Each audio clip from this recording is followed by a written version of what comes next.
चलती ट्रेन में चेतन सिंह नाम का एक सिपाही अपनी बंदूक से 4 लोगों की हत्या कर देता है। रेल मंत्री इस घटना की निंदा में एक ट्वीट तक नहीं करते हैं। आज का वीडियो रिकॉर्ड करते समय तक रेल मंत्री का कोई ट्वीट नहीं मिला, कोई संदेश नहीं कि रेलवे में ऐसी हरकतें बर्दाश्त नहीं की जाएंगी। जबकि इस घटना में रेलवे सुरक्षा बल के सहायक दारोगा टीकाराम मीणा की भी हत्या हुई है। रेल मंत्री की इस चुप्पी को आप चाहे जैसे पढ़ते रहें, लेकिन चुनाव हो या ना हो, अब ऐसी घटनाएं कहीं ना कहीं से आती रहेंगी। इन्हें रिपोर्ट करना भी किसी मानसिक बीमारी और तनाव के करीब पहुंचने से कम नहीं है।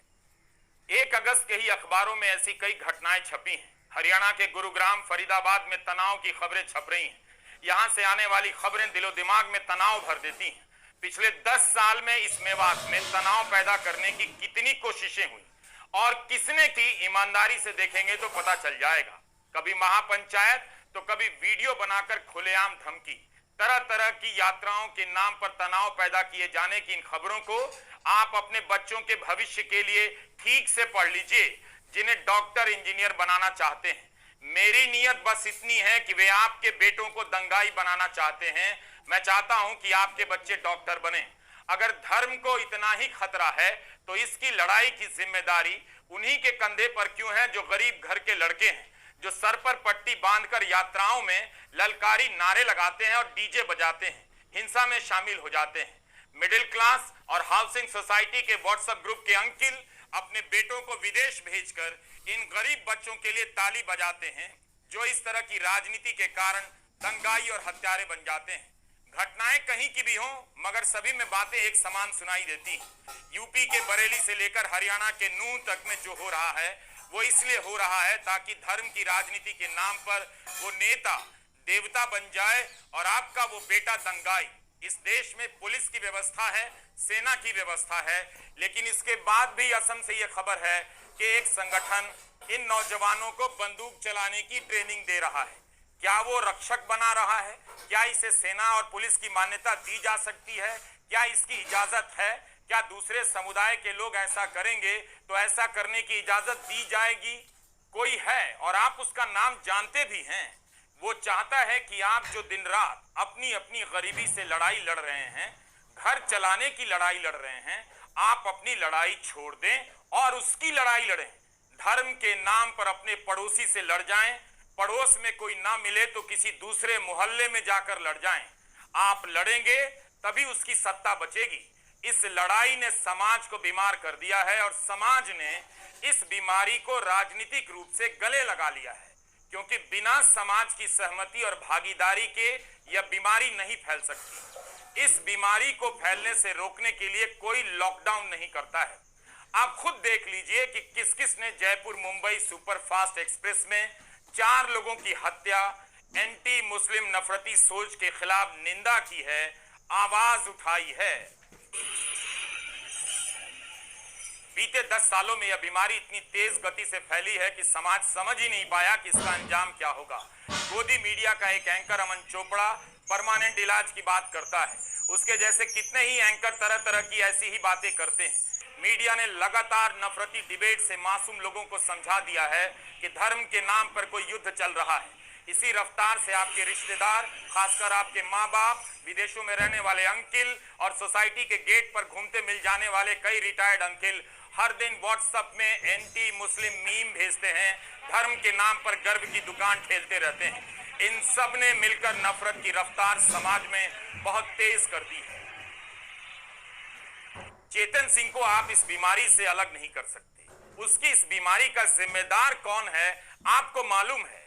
गोदी मीडिया यह नहीं बताता कि 4 लोगों की हत्या करने वाला रेलवे सुरक्षा बल का जवान चेतन सिंह अगर मानसिक रूप से बीमार था तो उस बीमारी का कुछ कारण भी होगा।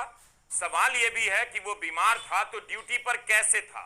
वैसे इंडियन एक्सप्रेस में पश्चिमी रेलवे के principal chief security commissioner PC Sinha का बयान छपा है। उनका कहना है कि चेतन सिंह गर्म मिजाज का था, लेकिन पिछले 5 साल में एक भी घटना रिकॉर्ड में नहीं है।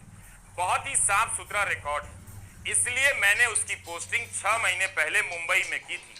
किसी सिन्हा साहब ने पहले कह दिया था कि मानसिक रूप से बीमार है।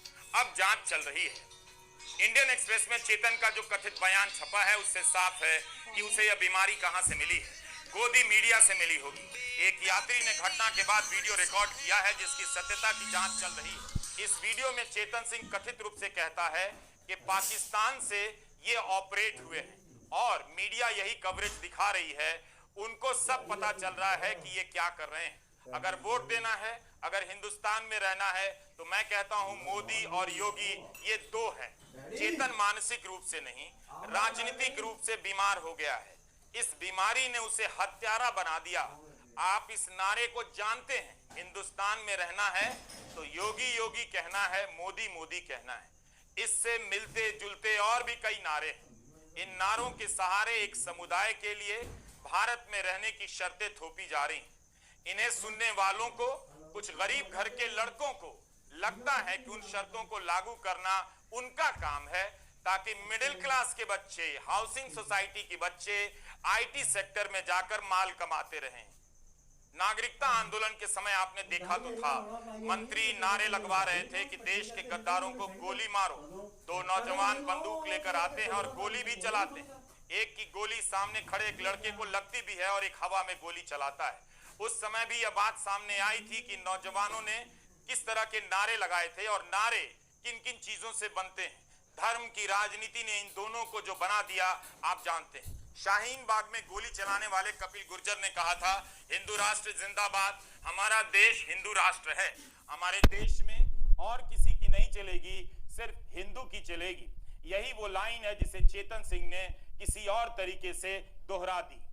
चूंकि ये मिडिल क्लास और हाउसिंग सोसाइटी के व्हाट्सएप ग्रुप के अंकिलों के बच्चे नहीं हैं, परंतु चेतन सिंह जैसे नौजवान उन अंकिलों की राजनीति के काम आते हैं, इसलिए ये लोग भी चुप हो जाते हैं।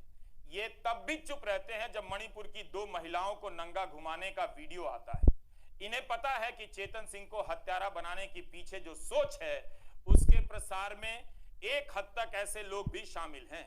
ऐसे लोग उस गोदी मीडिया के खिलाफ भी नहीं बोलते जो दिन रात एंटी मुस्लिम नफरत फैलाता रहता है, जिसकी बात रेलवे सुरक्षा बल का जवान चेतन सिंह भी करने लगा।